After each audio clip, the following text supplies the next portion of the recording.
आज अडयाला जेल में Al-Qadir trust case की समाअत थी और डिफेंस कौंसल्स के वकीलों की एक लिस्ट जो है वो हमने वहाँ पर उनको कहा कि ये दें और हमें तमाम लोगों को अंदर जाने दें, लेकिन आगे से आज फिर इनकार किया गया। पहले एक शेड आपको मैंने बताया था कि एक शेड है जहाँ पर हमें 5-6 घंटे बिठाया गया और अंदर नहीं जाने दिया। आज उनको तनबीह थी कि आपने उस शेड के नीचे भी नहीं खड़ा नहीं होने दें, सड़क पर खड़ा करें। और दूसरी तरफ जो नैब के प्रोसिक्यूटर थे प्रोटोकॉल के साथ, उनकी गाड़ियाँ 1 मिनट भी नहीं रुकती, अंदर चली जाती हैं। बुखला की मुसलसल उनको हिरासा किया जा रहा है और वहाँ पर हमारे बुखला को अंदर नहीं जाने दिया। 2 लोगों को उन्होंने पहले कहा कि 2 लोग आएँ, फिर इंतज़ार पंजोथा का नाम उन्होंने ऐड किया और मेरे साथ ये शाइस्ता खोसा खड़ी हैं, यहाँ पर सालार वज़ीर खड़े हैं और सरमद भील खड़ा है, अदील भाई खड़े हैं और इसके अलावा और वहाँ पर वकला मौजूद थे, लेकिन किसी को अंदर नहीं जाने दिया गया। कहा गया कि जी ऊपर से अहकामात हैं। कौन है ये अहकामात देता है? डिफेंस के वकील क्यों ना जाएं? और फिर अंदर से फैसले सुना दिए जाते हैं कि वकील आई नहीं है, यकतरफा कार्रवाई कर दो। मैं इस सारे मामले के ऊपर पुरजोर तरीके से यहाँ पर एहतजाज अपना रिकॉर्ड करवाता हूँ कि हमें जानबूझकर नहीं जाने दिया जाता।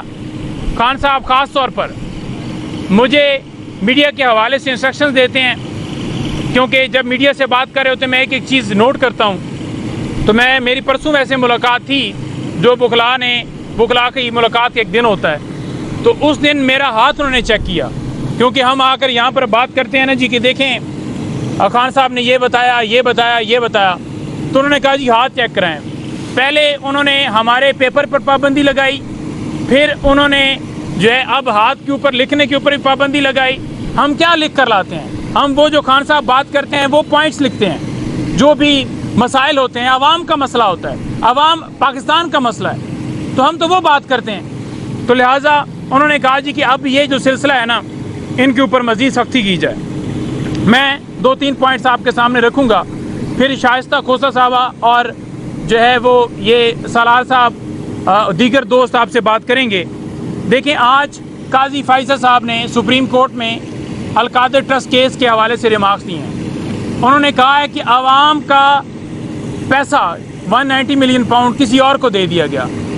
ये सीधा सीधा वो असरअंदाज हुए हैं अलकादर ट्रस्ट केस के ऊपर, क्योंकि जब यहाँ पर ट्रायल चल रहा है तो फाइनल मरहल के ऊपर ये ट्रायल पहुँच चुका है, तो ये असरअंदाज होने के लिए इस तरह के रिमार्क्स एक हाई जो है वो प्रोफाइल या एक सुप्रीम कोर्ट के चीफ जस्टिस की तरफ से ये देना, तो एक मैं ये समझता हूँ कि ये असरअंदाज होने की एक कोशिश नहीं की गई, बल्कि असरअंदाज हुए हैं ताकि वो फैसला जो है वो उस, क्योंकि जब हाई जुडिशरी जो है कोई भी जज रिमार्क्स देता है तो फिर डेफिनेटली उसका असर होता है।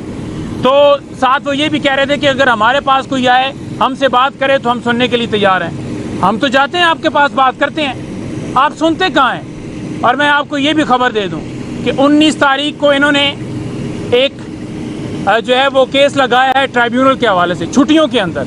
वैसे इतनी अर्जेंट नौयत नहीं थी कि आप ये चाहते हैं कि वो ट्राइब्यूनल जो है, रिटायर्ड जजेस जो हैं वो केस सुने, क्या जल्दी थी इतनी? तो वो लगाया गया है। हम 19 तारीख को जो है उन्हें कहेंगे कि आप ये केस ना सुने, हम आप पे अदम एतमाद कर चुके हैं, इससे पहले भी हमने आप पे अदम एतमाद किया, आप फिर भी जो है बेंच में बैठते हैं, फिर भी आप पीटीआई के ख़िलाफ़ फैसले देते हैं, फिर भी आप रिमार्क्स डेली बेसिस के ऊपर दे रहे हैं और टारगेट कर रहे हैं कमिश्नर रावलपिंडी। वो गवाही दे चुका है कि चीफ जस्टिस ऑफ पाकिस्तान और चीफ इलेक्शन कमिश्नर ये दोनों जो हैं ये धांधली के अंदर इन्वॉल्व हैं, और उसने कहा था कि कार्रवाई की जाए, लेकिन उसे उठा लिया गया, अगवा कर लिया गया, आज तक किसी कोर्ट ऑफ लॉ में पेश नहीं किया गया। अगर कोई सच्चा है तो प्रोड्यूस करवाए ना, वो ऑर्डर करे, वो कहे कि ले आए। ये कहानी कहाँ से शुरू हुई थी? परवेज़ खटक से शुरू हो, ऑन चौधरी से शुरू हो, या फैज़, या फिर डिप्टी सुपरिटेंडेंट अडयाला जेल अकरम। तो ये जहाँ से शुरू करें कहानियाँ, इख्तिताम उसी बात पे होगा कि अल्लाह अल हक है, कोई इमरान खान का कसूर नहीं। आप जिसको उठा लें, जिसकी मर्जी आप एविडेंस लेकर आए, कि फलाने का व्हाट्सएप निकला है, कुछ बाहर के व्हाट्सएप अकाउंट थे वो बनाए गए थे और वो मोबाइल के अंदर जो है वो दर्ज थे, और इमरान खान साहब का कहीं बाहर राब्ता था, कोई पीटीआई के रहनुमा का राब्ता था।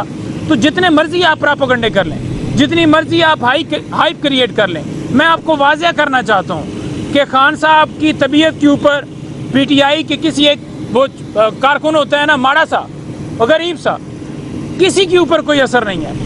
आपको शायद लगे कि बड़ी जो है वो उस गिरफ्तारी के बाद जो है ये डर जाएंगे या ये बात करने से हट जाएंगे या अपने मौक़िफ़ से पीछे हट जाएंगे। कोई हटने वाला नहीं है। आखिरी पॉइंट के साथ मैं शाइस्ता को दूंगा कि आज अज़हर मशवानी उनके भाइयों की बाजियाबी के हवाले से और वकास जंजुआ उसको अभी नहीं रिहा किया गया। जो अज़हर मशवानी के भाइयों की बाजियाबी के हवाले से दरख्वास्त थी उसके ऊपर अदालत ने 20 तारीख का आखिरी मौका दिया है। यानी पहले आप लोगों को उठाया क्यों जा रहा है कि उनका तल्लुक पीटीआई से, इमरान खान का साथ दे रहे हैं, वो कानून और आइन की बालादस्ती की बात करते हैं, वो मुल्क में रूल ऑफ लॉ की बात करते हैं, इसलिए उठाया जा रहा है ना। उठाया जाता है, अगवा किया जाता है, उसे गायब किया जाता है, फिर किसी अदालत में पेश नहीं किया जाता। फिर जब बाजियाबी की दरख्वास्त जो है लगी होती है, वहाँ पर अटारनी जनरल हो, IG इस्लामाबाद की तरफ से कोई जो है वो उनका प्रोसिक्यूटर हो या कोई वकील हो, वो जाकर कहते हैं जी हमें पता ही नहीं है, इदारे कहते हैं हमें पता ही नहीं है। तो किसको पता है, किसने अगवा किया? ये विको डाले की जो वीडियो CCTV फुटेजेस रिकॉर्ड करता है, ये क्या गायब से आ गई हैं? क्या ये जो वीडियोस जो है ऑन रिकॉर्ड हैं वो झूठी हैं? तो अगवा किया जाता है, अगवा करने के बाद आज़म नज़ीर तारड़ साहब आकर प्रेस कॉन्फ्रेंस करते हैं और कहते हैं कि 50 लाख रुपया इमदाद के तौर पर उनको दे दिया जाएगा जिनका बंदा अगवा होगा। यानी कितनी मज़ाक़खेज़ बात है। और हम पुरज़ोर मुतालबा करते हैं कि अज़हर मशवानी के भाइयों की को बाजियाब किया जाए। उसके अलावा हमारे तमाम जितने हमारे सोशल मीडिया के एक्टिविस्ट, कोई किसी का तल्लक है डायरेक्टली है या किसी का कोई रिश्तेदार है, उन तमाम लोगों को बाजियाब किया जाए।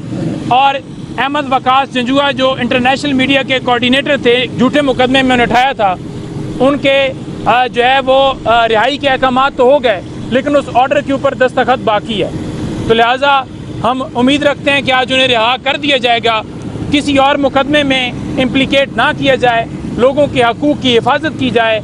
ये पाकिस्तान के शहरी हैं, इन्हें आप दहशतगर्द ना समझें। ये दहशतगर्द नहीं है, ये मुहिब वतन पाकिस्तानी है। आपकी सबसे बड़ी जो आपने चोरी डाका किया है उसकी सबसे बड़ी गवाही है कि आपने आज पाबंदी लगाई है। किस पे पाबंदी लगाई है? आज आप फायरवॉल लेके आए, आज आप इंटरनेट पर पाबंदी लगा रहे हैं, आज ट्विटर के ऊपर पाबंदी है, आज सोशल मीडिया के ऊपर ट्वीट करने के ऊपर पाबंदी लोगों को उठाया जा रहा है। ये आपके इस गुनाह की सबसे बड़ी गवाही है। जी।